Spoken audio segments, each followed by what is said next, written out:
Python programs are structured a little bit like Lego blocks. They come in little units called modules. Now, there are a lot of modules that are preloaded with Python, but there are about 150,000 third-party modules. Believe it or not, we've already been using modules, but today I want to take a closer look at them so that we understand both the architecture of a Python program, but also how to extend Python by starting to write our own modules.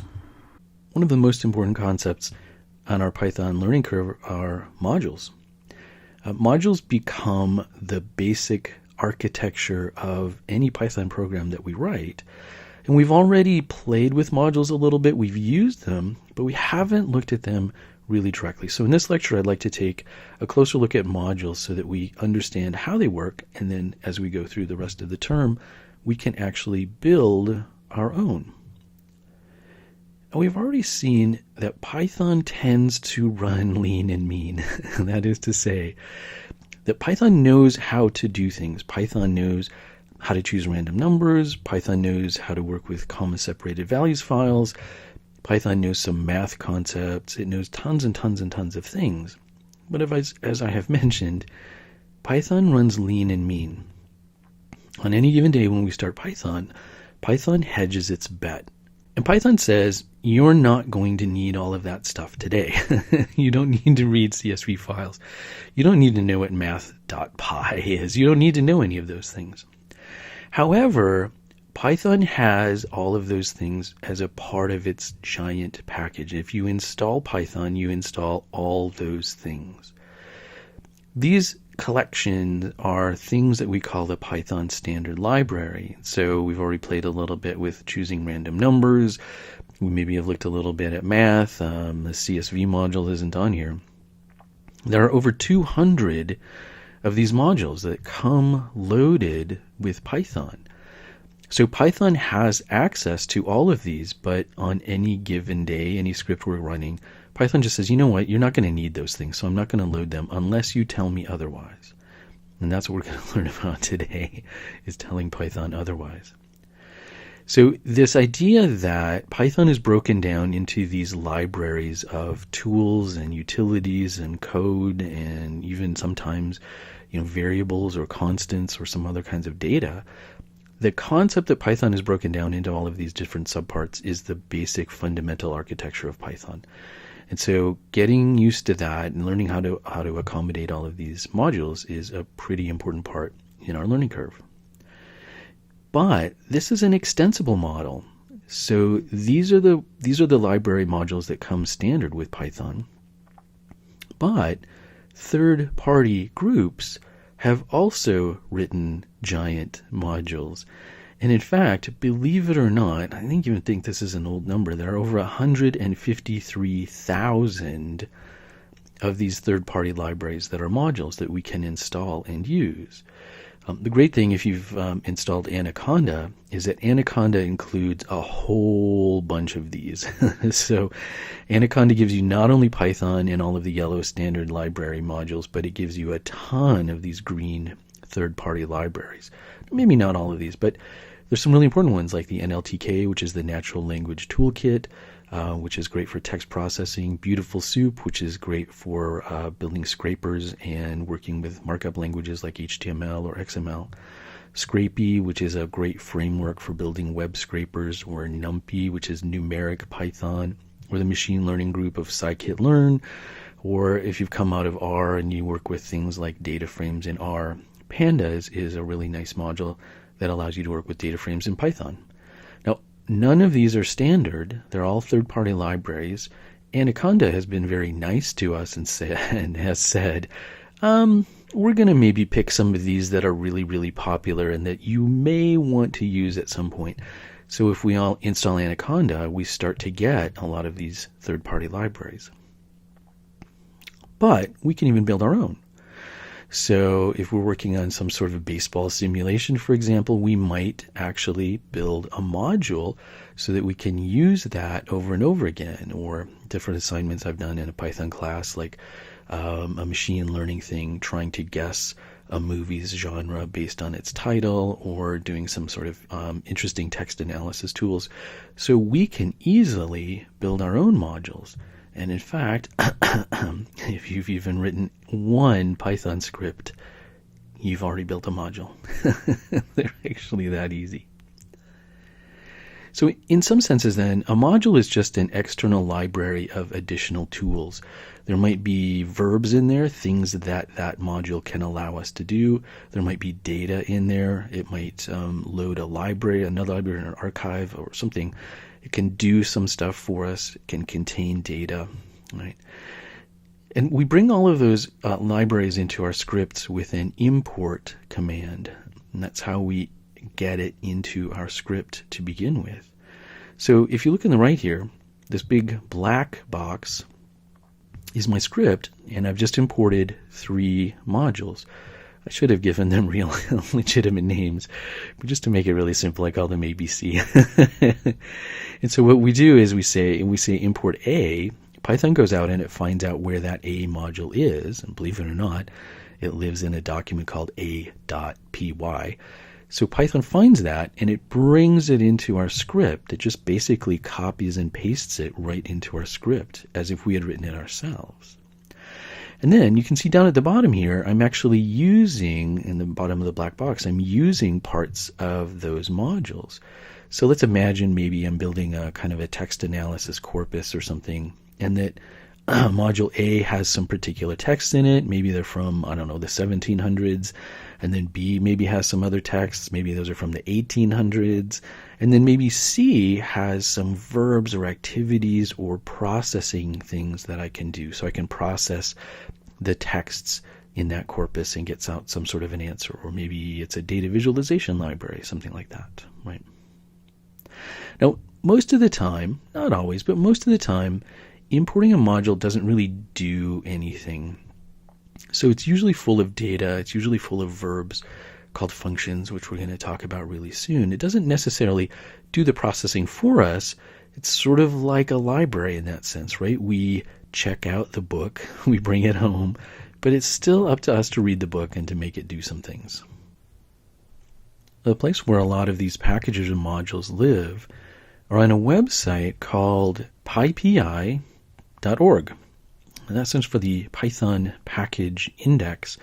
And this is where a lot of those standard module libraries live and where a lot of third-party ones do too. But not all of them. Some of the really big ones have their own websites. So not everything that's available to Python is going to be here. But this is a great first stop to check to see if there's some things out there that people have worked on that might help you if you're working on a pretty complex process. So what you can do is just search for a package or a module. Here's one I just looked for. I don't know why I looked for this one. This is financial analysis, and you can see there's a version there, and it describes the project a little bit. And there are some maybe keywords perhaps there. Some of the descriptions are better than others. And you'll notice that in the description down here, it tells you how to install it. And in fact, up in the upper left-hand corner there, right under the title, it says pip install financial dash analysis, and then there's a little icon there to copy that to your clipboard. And in fact, this is how we install all of these modules. We use a tool called pip. That's their package installer program. And so on the command line, all we have to do is type pip and then install and then the name of the module. Pip knows to go look at PyPI and we'll find all of the necessary files and download them and install them into the proper places. We might look at this. We'll look at it a little bit in the command line. And then when we get to the lecture on the requests module, request is a non-standard module and it's on PyPI, so we'll download that one later. You can always get help by typing at the command line. And this is not by the way, in the Python interpretive shell. This is on the regular command line. You can type pip and then a space and then a -h, and that H obviously stands for help, so you can get a little bit of help. Now, if you installed Anaconda, sometimes pip will put files in a place where pip likes, but sometimes Anaconda puts its files in a place that Anaconda likes. So Anaconda has a comparable tool called Conda, and it works exactly the same way as pip. So what I would try to do when we get to installing some modules is I would try pip first. And if you try to import one of those modules, but you get an error, then move over and just try to install it with conda. And if you have problems above and beyond that, let me know. It just means that this installer tool has put modules in a place where Python can't find it. This happens, believe it or not, sometimes with Jupyter Notebooks. The Jupyter Notebook looks in a different place than where pip or conda maybe have installed. So sometimes you have to reconcile that. You have to figure that out. What we do when we load the module, though, is, as I mentioned, we just use the import command. And we just list the module name right after that. And so if we wanted to load that financial analysis one, we'd say import financial-analysis, and then that would bring all that code into our program, just like it was copying and pasting. We're going to play with this a little bit. There are two other ways that we can import things from modules or parts of modules. We saw this a little bit when we were working with file objects, and the with keyword is that we can alias stuff. And we can do that with modules too. So we can, in effect, change the name of a module as it's being imported into our script. That might seem like a weird thing to do, but I will show you at the end of this lecture two good reasons why we would want to do that. And then lastly, we don't need to import everything from every module. So sometimes we only want one component.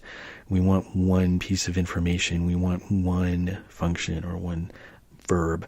And so it's not necessary that we import everything all the time. We can just import part of it.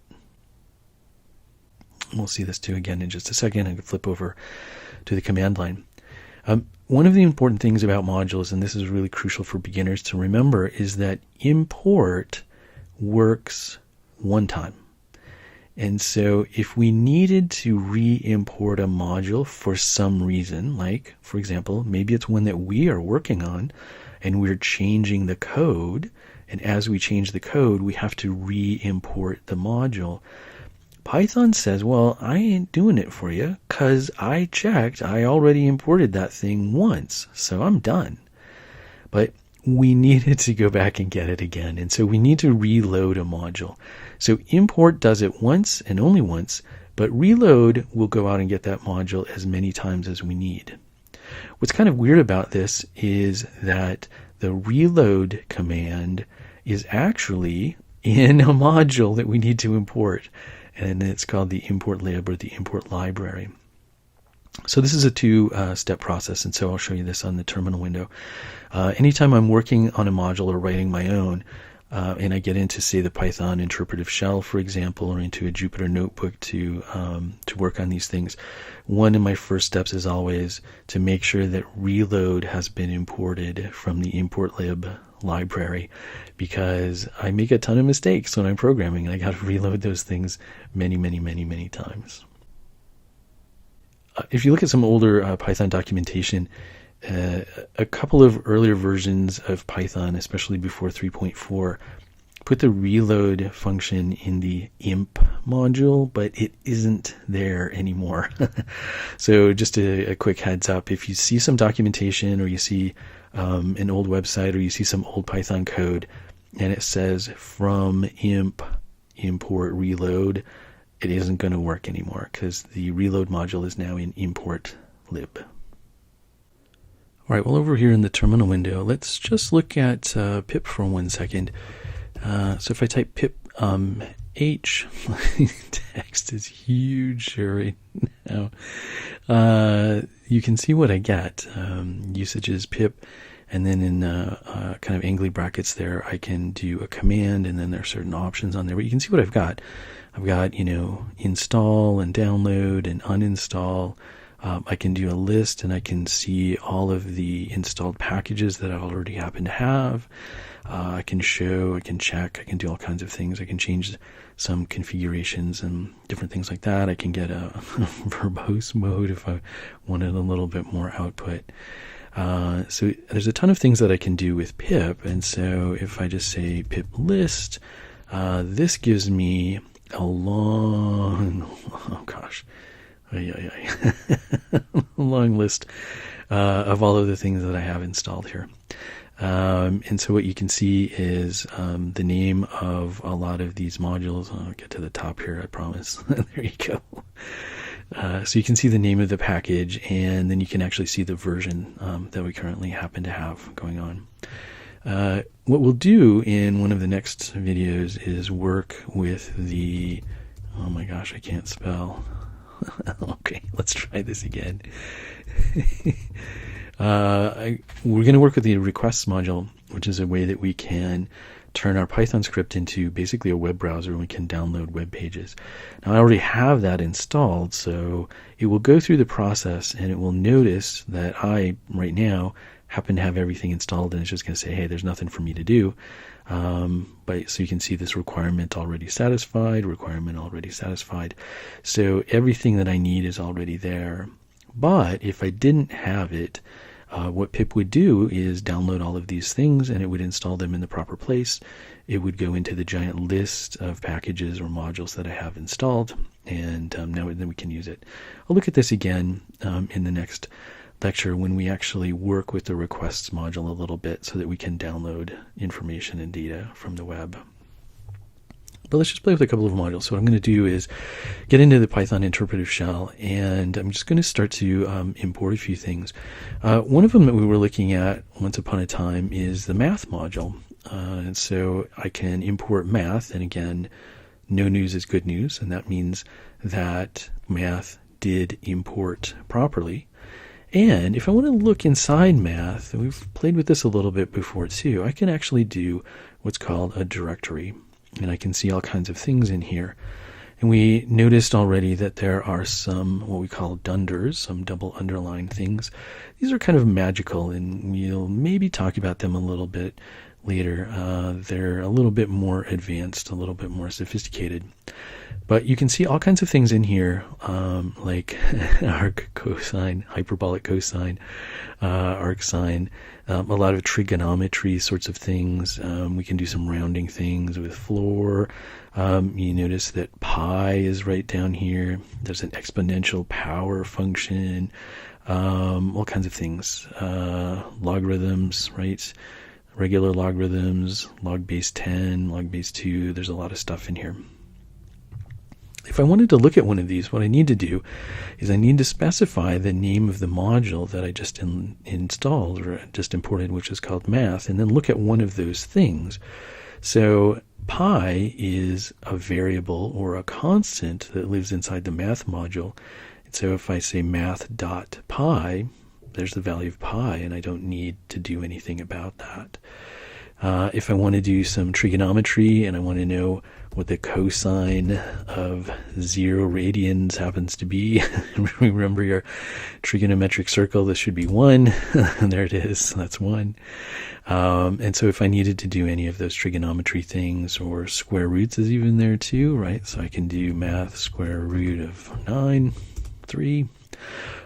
So any of those math things, if I need to do those, the first thing I need to do in my script or in my interactive shell is to import the math module, and then all of these things are available to me. Here's another module that is really, really, really useful, and I don't know why people don't know that it exists. It's called string.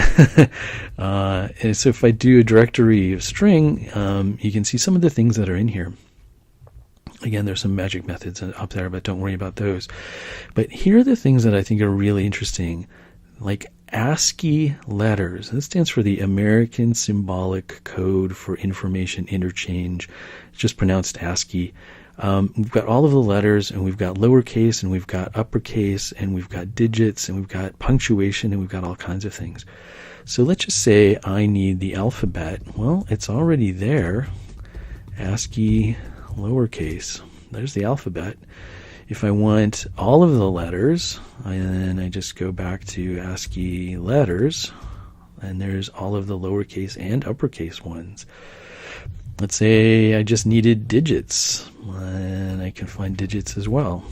There's the digits. Or maybe I'm cleaning text and I need to get rid of punctuation. there's all the punctuation that that module knows. So string is incredibly useful, especially for those of us who work in the digital humanities, and especially for those of us who work on text analysis. It is not well known. I don't know why it's not more well known than it is. It should be. In fact, I worked through a whole book on cryptography in Python, and the entire book, hundreds and hundreds of pages, the guy was typing out the alphabet, like every single script. Never once in this entire huge book used the string module. I don't know why. So there you go. Please use the string module. It's really useful. It can save you some time. Now, I want to show you one thing. I have a slide on this, but I want to show it to you right now, which is that string exists as a module, right? And so if I look at ASCII letters, I have to look inside string dot something, something, something. Now, here's what Python lets me do. I need a new one. Let me say that string equals hello. And now I have reassigned string. Now, if I want to go back and I want to look at, say, all of the ASCII letters, now you'll notice what happens is I get an error message because my string object has no attribute ASCII letters. And in fact, if I do a directory of string, now you'll see that everything is different, right? This is the classic list of stuff that every string object gets. So I kind of wish Python didn't let me do this, but it does, which is that I overwrote the module. Now, it's still out there. I can still import it again, and that's fine. But I accidentally created a variable with the same name as the module, and so I have a collision, or actually really, I kind of, as it were, in memory, deleted the string module and replaced it or overwrote it with a bucket called string. This is a really common problem, and as soon as you get this error, this attribute error that your object has no attribute, blah, blah, blah, blah, blah, check to see that you have not overwritten a module. So here's another good example. I can say something like letters equals the list of A, B, C, D. So here's what that does. I can't type that.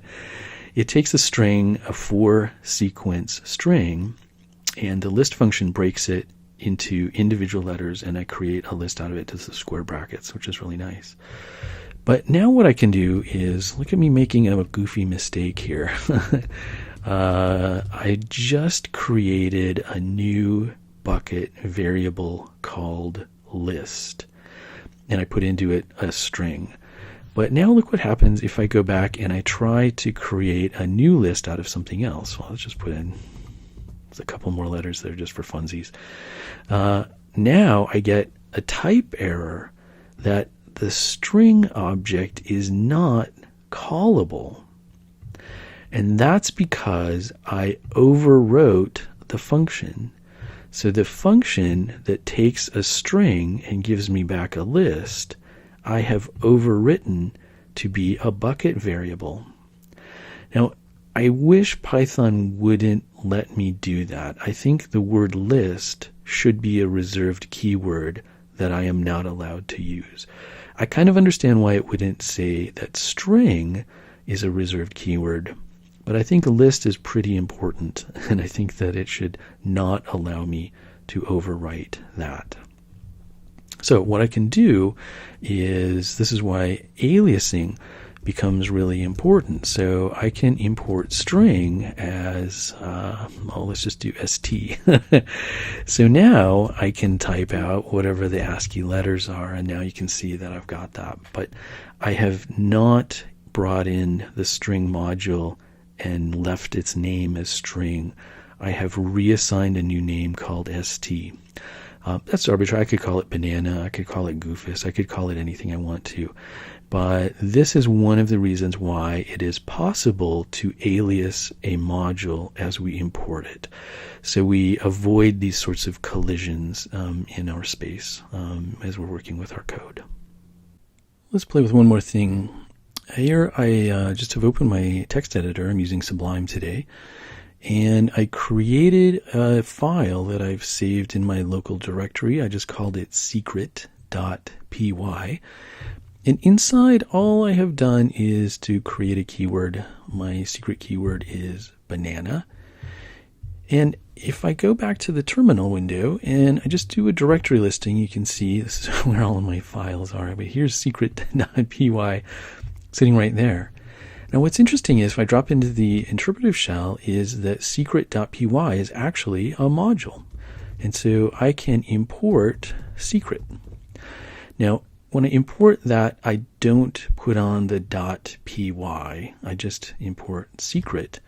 And you'll notice I get no error, so therefore it worked. Now what I can ask for is, what is in that module? What is my secret keyword? And there's banana. In fact, if I do a directory of secret, I'm not going to see very much, but there are a few magic things that belong in there. But here's keyword down here at the bottom. Now, let me change this. I'm going to change banana to, I'll change it to apple. I am going to resave that, right? So I'm just going to go save. And now, if I look, watch, if I just go back and look at the secret keyword, it's still banana. What that tells me is that Python is not reading this automatically from the hard drive. It's not noticing that secret.py has changed. And here is the problem that almost everybody's going to have. If I do import secret again, and then ask it what the keyword is, it's still banana. That's because Python only imports once. And it says, dude, look, I already imported secret. I'm done, done with that. Not doing it anymore. Let's just stop. So here's what I need to do. Instead of re-importing my secret module, I need to reload it. And so this is where I need to do from import lib, import the reload function. And now what I can do is reload secret, which I can't spell. And it tells me, hey, there is module secret. And now if I ask for the keyword, now you'll see that it's apple. So this kind of two-step process right here is really important, especially when I'm working on my own modules. Anytime I change anything, I need to reload it, because import will say, you did it once, I'm done, I'm lazy, I'm already on the couch, I'm not doing that. But reload is a little more active. All right, just a quick review of that, because this one is really, really important. Write it on a Post-it note, put it on your forehead, walk around with it for a few days so that this really sinks in. Import only does it once. And if we want to reload those modules, then we need to go get the reload function from the import lib module, and we can keep using that. Again, that's not in imp anymore. So if you see a reference to it being in the imp module, it ain't there. So just write this down from import lib, import reload, and then you're good to go. And the other one that we looked at, that this is a really important thing too, because you're going to find these errors. I debug a lot of these errors in student code, which is that when I import a module, I can start to use things out of that module, obviously, but it is easy for me to overwrite the name of the module. And as soon as I do that, I start to get errors. So that ASCII letters is no longer an attribute or a property of string. And at first that's really confusing, but just remember, we can overwrite these things, and this is actually really easy to do in Python, so be careful about that. The other example that we looked at was overwriting a function, like how to create a list of things. And it's very easy for me to overwrite those functions too. So some of these keywords get used a lot. List is probably one that you would want to use maybe anyway for a variable name. And so it's easy to overwrite that sort of stuff. So here's the caveat. If you start to get these kinds of errors, like the object doesn't have this attribute, or this object isn't callable, it doesn't have a verb, it doesn't have a function in there that I'm able to call, start taking a look at your assignments and just to make sure that you don't have something overwritten. And my caution is that this is really, really, really easy to do in Jupyter Notebooks because you're running different cells all the time. And so if you have a cell at the top of a page where you overwrite list, and you're running a cell that's 8, 10, 15 cells lower on that page, if you've already overwritten list, you're going to get an error in a cell that was caused by the code in a different cell. So at first, sometimes these kinds of errors are really difficult to track down. All right, well, that's it for modules today.